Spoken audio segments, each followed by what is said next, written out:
সাধন করনা চাহি রে মनमा। একটু উলুধ্বনি হোক জোর করে।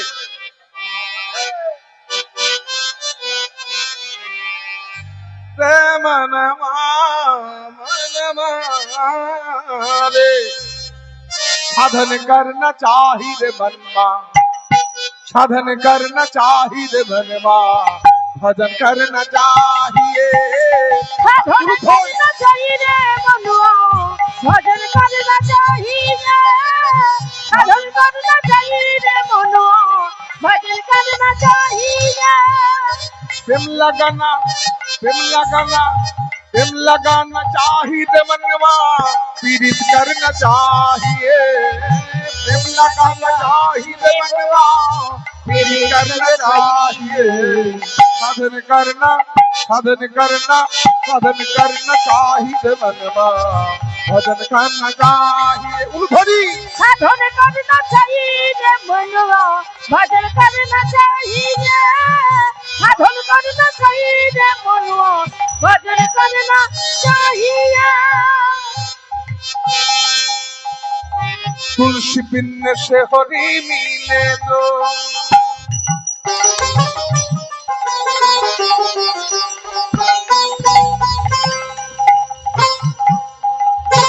तुलसी बिन से हरि मिले तो,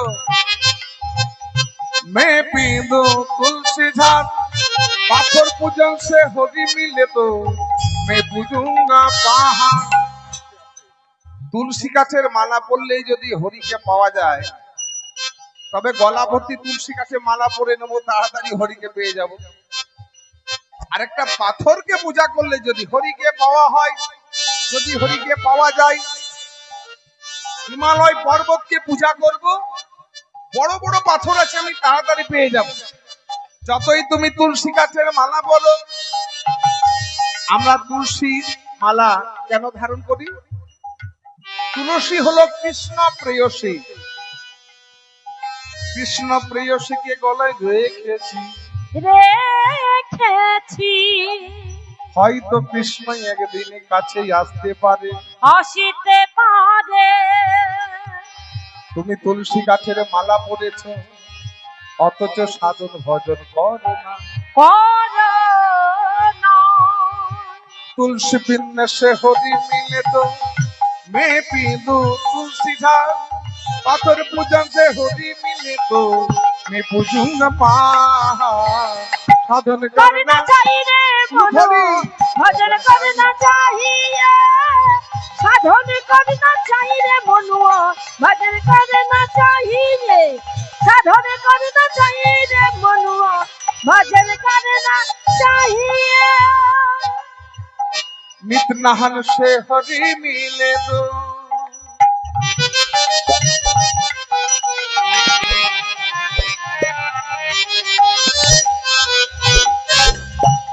एक जोर जोर करे उलुध्वनि और हरि ध्वनि হয়ে যায়।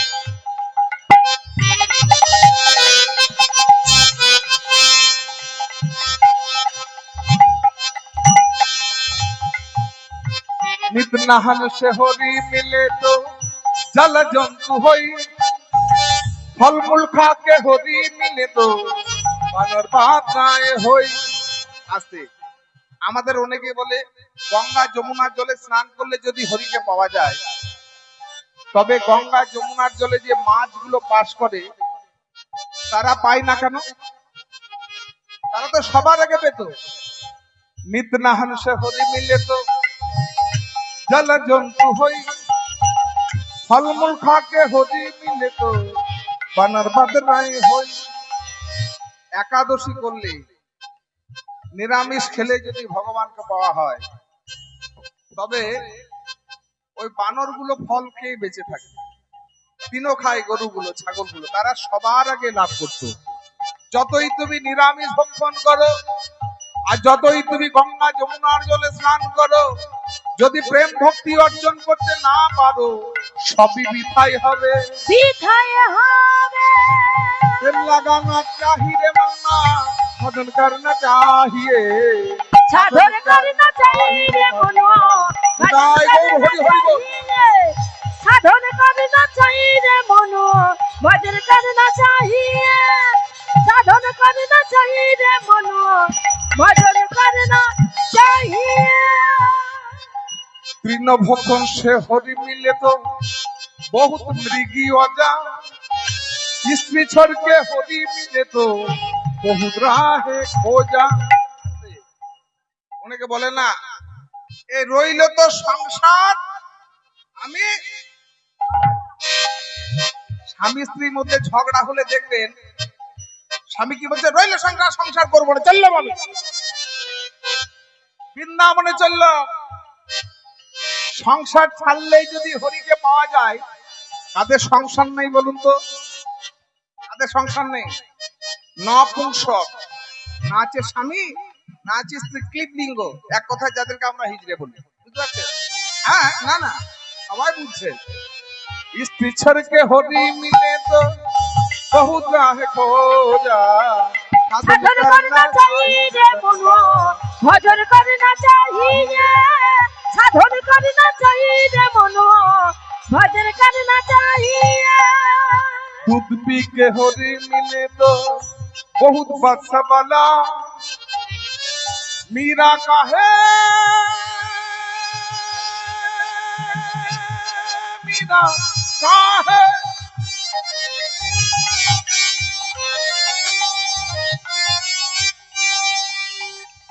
मीरा का है, मीरा का है, मीरा का है, मीरा का है।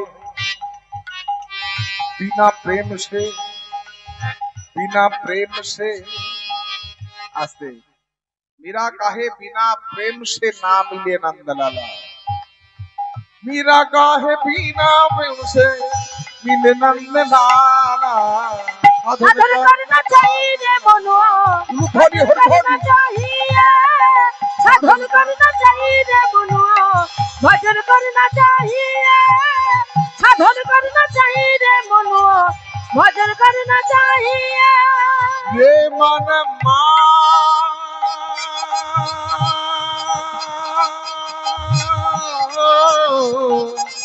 रे मन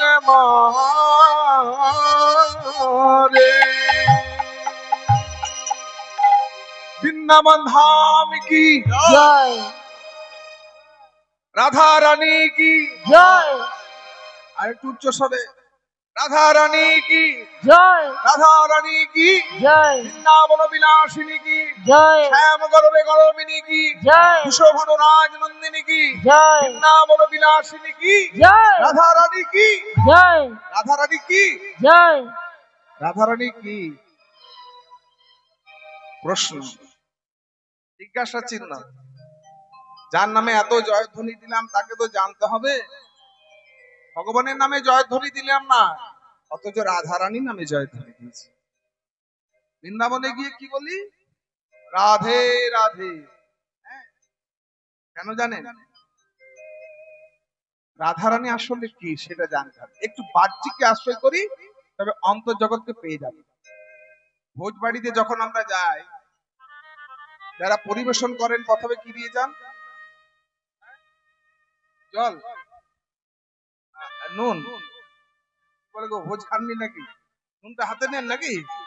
হ্যাঁ, প্রথমে দিয়ে যায় পাতা। এই পাতার মধ্যে যে অন্ন ব্যঞ্জন হয়েছে পাতায় রেখে তারপর গ্রহণ করছে। এখানে পাতা হলো আশ্রয়, রাধারানী হলেন আশ্রয়দাত্রী। যদি আমরা নদী পার হই, সাঁতার জানি না, কিভাবে পার হব? বড় নদীটা নৌকা না হয় ডিঙ্গিকে আশ্রয় করে ওপারে যেতে হবে। রাধারানী হলেন আশ্রয়দাত্রী। নৌকাকে আশ্রয় করে যখন ওপারে আমরা যেতে পারি, রাধারানী হলেন আশ্রয়দাত্রী। রাধারানীকে আশ্রয় করলে কৃষ্ণের কাছে পৌঁছে যাব। আশ্রয় করিয়া ভজে তাহে কৃষ্ণ নাহি তাজে, নাহি তেজে আরে সমরে অকারণ, আরে মরে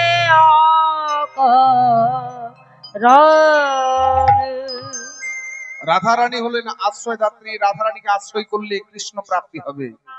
অনেক আশা করে এসেছেন, মনের মধ্যে একটু কিন্তু কিন্তু ভাব ছিল, এক শিল্পীর আসার কথা, এলো অন্য শিল্পী। হ্যাঁ, যা জানি বাবা, ডাউট তো মনে থেকেই যায়, কেমন গাইবে কি হবে কি হবে। বেশি আশা করা আবার বেশি ভালো না। ভগবান কি বলেছেন? যে করে আমার আশ তার করি। সবাই জানেন দেখছি। হ্যাঁ? বাহ, এতটা তাড়াতাড়ি আমাকে আপন করে নেবেন আমি বুঝতে পারি। ভাবছিলাম একটু পর পর ভাববেন। একজনকে আনার কথা ছিল, এসেছে অন্য একজন। যাক, আপন করে নিয়েছেন দেখে ভালো লাগছে। যে করে আমার আশ তার করি, আপনারা বলে দিলেন। আশ, ভগবানের আশ করে বসে আছেন। ভগবানের আশ করলে তো সর্বনাশ হবে, বাড়ি থেকে ঘুমিয়ে পড়ুন। পরে যে আরো দুটো কথা লেখা আছে গো। ভগবান কি কোনোদিন ভক্তের সর্বনাশ করতে পারেন? তবে তুমি কথাটা কেন বললেন, যে জন করে আমার আশ তার করি সর্বনাশ? কি সর্বনাশ করেন? ভগবান বললেন, যে জন আমার আশ করে তার আমি কামনা বাসনা নাশ করে দিই, পাপ নাশ করে দিই, ষড়রিপু নাশ করে দিই। তবু যদি না ছাড়ে আস, তখন আমি হই তার দাসানুদাস। এমনই একটি আস্বাদন করব ভগবান শ্রীকৃষ্ণের এক অপরূপ লীলা। ভগবান শ্রীকৃষ্ণের গুরু দক্ষিণা। নিতাই গৌর হরি বল। এই লীলার মাধ্যমে আমরা জানতে পারবো যে ভগবানের কাছে কিভাবে যাওয়া যায়, গুরু আসলে কে, কেন গুরুচরণ আশ্রয় করতে হয়। ভগবান শ্রীকৃষ্ণ হলেন জগৎ গুরু। আমাদের গুরু কয়জন? প্রথম গুরু হলেন মা বাবা, পরম গুরু। তারপর হলেন শিক্ষা গুরু, দীক্ষা গুরু, সবার শেষে হলেন জগৎ গুরু ভগবান শ্রীকৃষ্ণ। চলো আজকে এক অপরূপ সেই লীলা আমরা আস্বাদন করি। ভগবান যুগে যুগে আসে। যদা যদা হি ধর্মস্য গ্লানির্ভবতু ভারত অভ্যুত্থানায় ধর্মস্য তদন্মাহং সৃজাম্যহং পরিত্রাণায় সাধুনাং বিনাশায় চতুষ্কৃতাং ধর্ম সংস্থাপনার্থায় সম্ভবামি যুগে যুগে।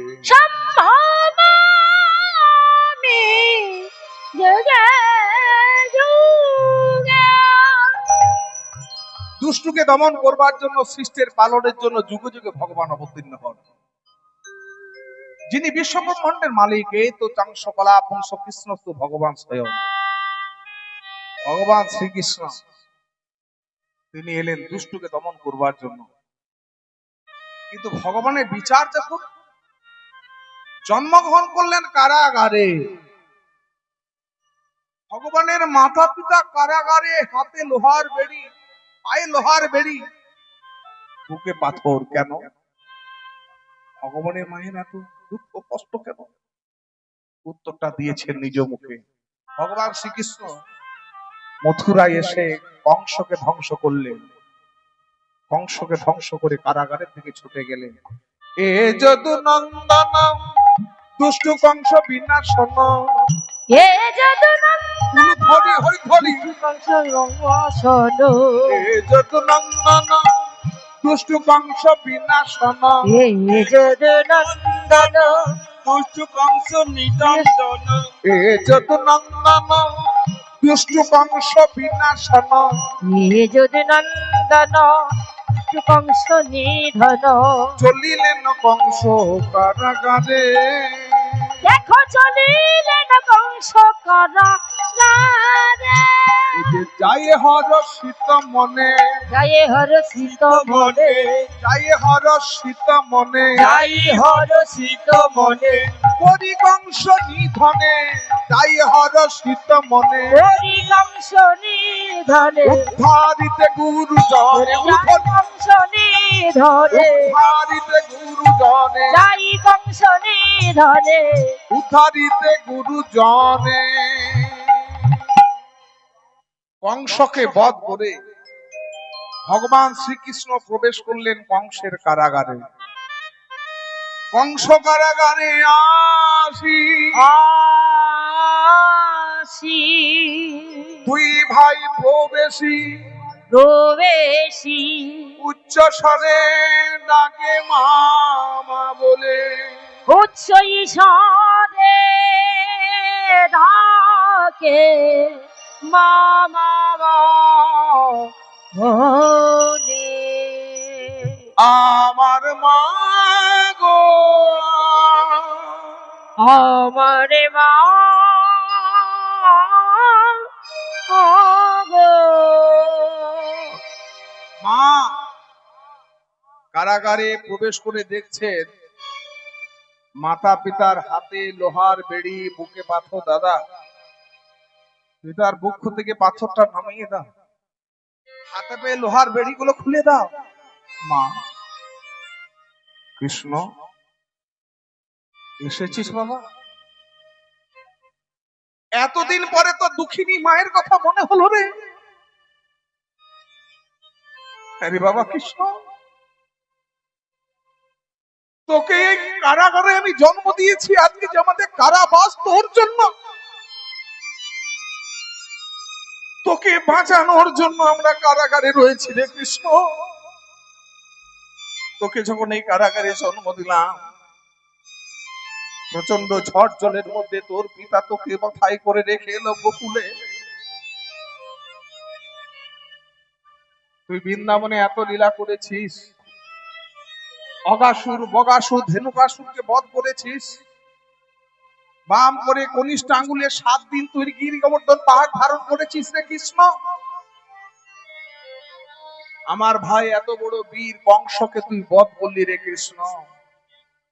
তোকে যে অনেকে ভগবান বলে রে, আর ভগবানের মা বাবা কারাগারে। ভগবানের মা বাবা কারাগারে রে কৃষ্ণ। বল, তোর মতো বীর ছেলেকে গর্ভে ধরে কেন কাঁদতে হলো, কেন দুঃখ কষ্ট পেতে হলো? হরিবল হরিবল। মাগো, কাঁদালে কাঁদিতে হয়, কথা কভু মিথ্যা নয়। শোনো মা, এটা শাস্ত্রের বচন। কাঁদালে কাঁদিতে হয়, কথা কভু মিথ্যা নয়।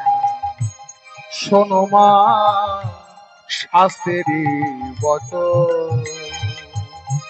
শোনো মা গো, শাস্ত্রেরই বচন। কাঁদালে কাঁদিতে হয়, এ কথাটি সত্য হয়। শোনো মা, শাস্ত্রেরই বচন। শোনো মা, শাস্ত্রেরই বচন। কাঁদালে কাঁদিতে হয়, কথা কভু মিথ্যা নয়।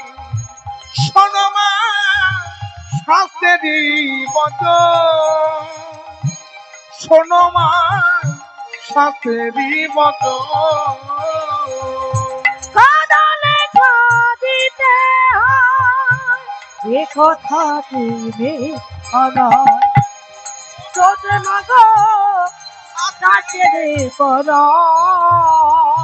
শোনো মা গো, শাস্ত্রেরই বচন। কৃষ্ণ, তুই আমার ছেলে হয়ে এ কথা বলতে পারলি বাবা? আমি তো জ্ঞান তো কাউকে কাঁদাইনি, আমার তো মনে পড়ে না আমি কাউকে কাঁদিয়েছি। মাগো, তুমি দাপর যুগে কাঁদাওনি ঠিকই, কিন্তু তুমি ত্রেতা যুগে আরেক মাকে কাঁদিয়েছিলে, মনে করে দেখো মা। আস্তে হাসি নয়, ত্রেতা যুগে তুমি কে ছিলে আর আমি কে ছিলাম, স্মরণ করিয়ে দিই মা। ত্রেতা যুগে তুমি ছিলে আমার কই কই মাতা, মাগো তোমারই কারণে বনে পাঠালো মোর পিতা। ত্রেতা যুগে তুমি ছিলে আমার কই কই মাতা, মাগো তোমারই কারণে বনে পাঠালো মোর পিতা। ত্রেতা যুগে তুমি আমার সৎ মা কই কই ছিলে, আর আমি অযোধ্যার জ্যেষ্ঠ পুত্র দশরথে রামচন্দ্র। আমার পিতা ঘোষণা করলেন অযোধ্যার পরবর্তী রাজা হবে আমার জ্যেষ্ঠ পুত্র রামচন্দ্র। সকলের মনে আনন্দ, রাম রাজা হবে, রাম রাজা হবে। তুমি আনন্দ করেছিলে ক্ষণকের জন্য, কিন্তু সে আনন্দটা বেশিক্ষণ ছিল না। মনে করে দেখো মা, তোমার বাপের ঘর থেকে তোমার একটা দাসী এসেছিল, তার নাম হলো মন্থরা। তোমায় এসে বললো, দিদি এত আনন্দ করছো কেন? মন্থরা, আনন্দ করবো না? আমাদের বংশে বড় ছেলে রাম রাজা হবে, আনন্দ করবো না? আচ্ছা মা, দিদি, রাম যদি রাজা হয় তাহলে রাজমাতা কে হবে? কৌশল্যা। সে তো তোমার সতীন, তোমার সতীন হবে রাজমাতা। তুমি সইতে পারবে তো? যখন তোমার সতীন এসে বলবে কই কই, পাটা একটু টিপে দে তো, সতীন হয়ে সতীনের পদসেবা করতে পারবে? এ তো ভেবে দেখিনি, তবে কি করা যায় মন্থরা? আমি যা বলছি শোনো। মহারাজের কাছে দুটো বর পাওনা আছে। তখন পাওনা হলো, রাজা দশরথ সম্বরণ সুরের সঙ্গে যুদ্ধ করতে গিয়ে অস্ত্রের আঘাতে সারা দেহ ক্ষতবিক্ষত হয়ে গেল। বৈদ্য ধনন্তরী এসে বলল, এই ক্ষত তখনই সারবে আমি যে ঔষধটা তৈরি করে দেব। ক্ষতস্থানে 1 মাস ধরে 5 মিনিট অন্তর যদি লেপন করা হয় তবে এই ক্ষত ভালো হবে। রাজা দশরথের 750 স্ত্রী। কতজন বউ? 750। তার মধ্যে 3 জন হলো প্রধান, কৌশল্যা, কৈকেয়ী আর সুমিত্রা। এতগুলো স্ত্রীর মধ্যে একমাত্র দায়িত্ব নিল কে? কৈকেয়ী। আমি সেবা করব। 1 মাস ধরে কৈকেয়ী সেবা করে 5 মিনিট অন্তর ওই ক্ষতস্থানে লেপন করলেন। ঠিক মতো ঘুম হলো না, ঠিক মতো খাওয়া হলো না। কৈকেয়ী শুকিয়ে কাঠির মতো হয়ে গেল। কৈকেয়ী, আমি আজ সুস্থ হয়েছি, বেঁচেছি তোমার জন্য। বলো তুমি কি চাও?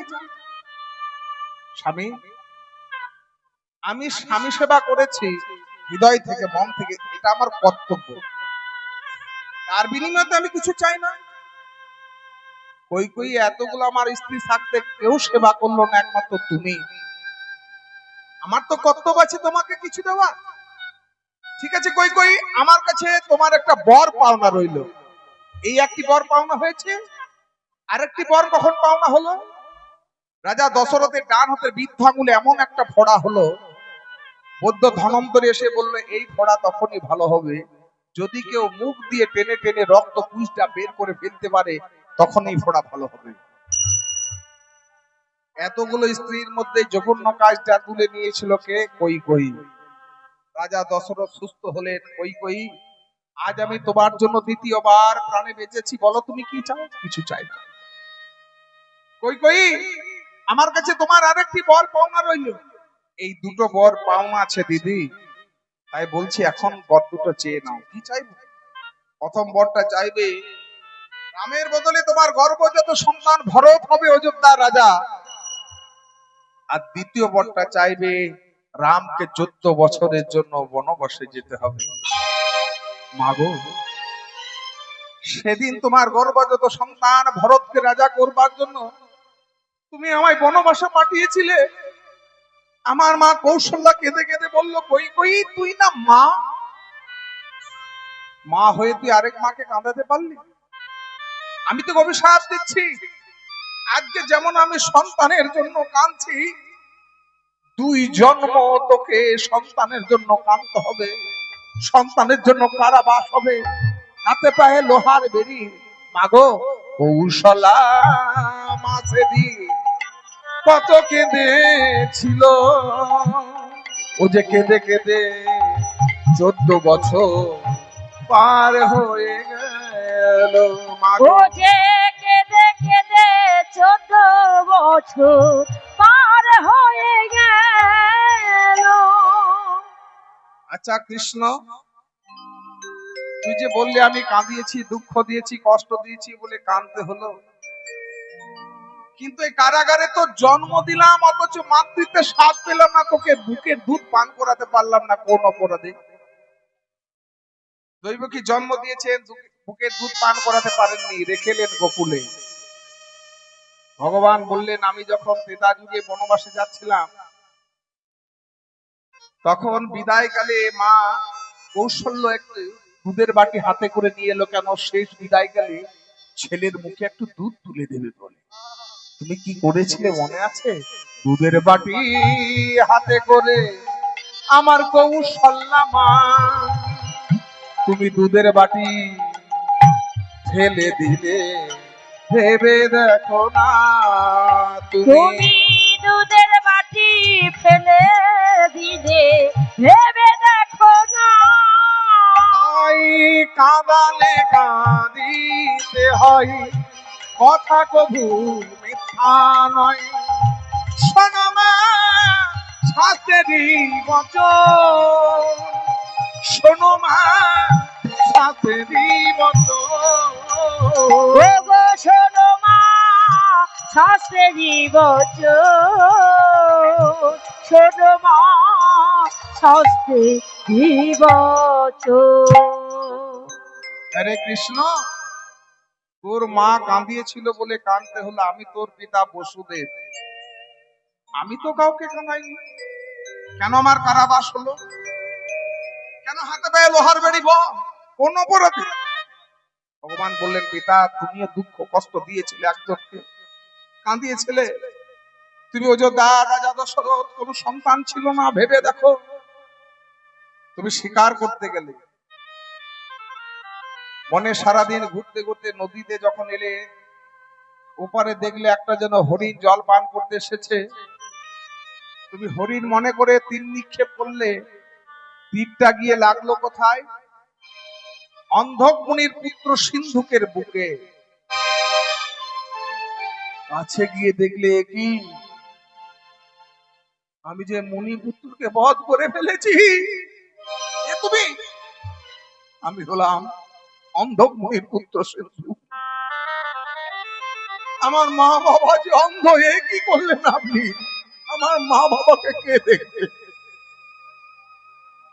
আমি ছাড়া যে আমার মা বাবাকে দেখার মতো কেউ নেই, তাই কৃপা করে আমার মা বাবাকে সম্পদটা দিয়ে দেবেন। এই বলে সিন্ধু মারা গেল। রাজা দশরথ ওই মরা দেহটা নিয়ে এলেন অন্ধকুণ্ডে আশ্রম। মুনিবর কে? আমি অযোধ্যার রাজা দশরথ, এসো এসো, আসন গ্রহণ করো। আমি বড় ভুল করেছি, বড় পাপ করে ফেলেছি, বড় অপরাধ করেছি। কি করেছো তুমি? আমি হরিণ ভেবে আপনার পুত্রকে তীরবিদ্ধ করে মেরে ফেলেছি। বলো না, বলো না। দশরথ এ তুমি কি করেছো? এ তুমি কি করেছো দশরথ? আমরা স্বামী স্ত্রী যে অন্ধ, সম্বল বলতে ছেলেটা ছিল, তাকে তুমি কেড়ে নিলে। এই জগতে সব থেকে বড় শোক হলো পুত্র শোক। মা বাবা বেঁচে থাকতে যদি ছেলে মারা যায়, এর মতো দুঃখ কষ্ট কিছু নেই। দশরথ তুমি আমাদেরকে পুত্র শোক দিলে, আমি অভিশাপ দিলাম, পুত্রের জন্য তোমার প্রাণ যাবে, পুত্রের জন্য তোমার কারাবাস হবে। ভগবান বললেন পিতা কাঁদালে যে কাঁদিতে হয়, কাঁদালে কাঁদিতে হয়। উলুধরি কথা কভু মিথ্যা নয়। শোনো সবাই শাস্ত্রেরই বচন, শোনো সবাই শাস্ত্রেরই বচন। শোনো সবাই শাস্ত্রেরই বচন, শোনো সবাই শাস্ত্রেরই বচন।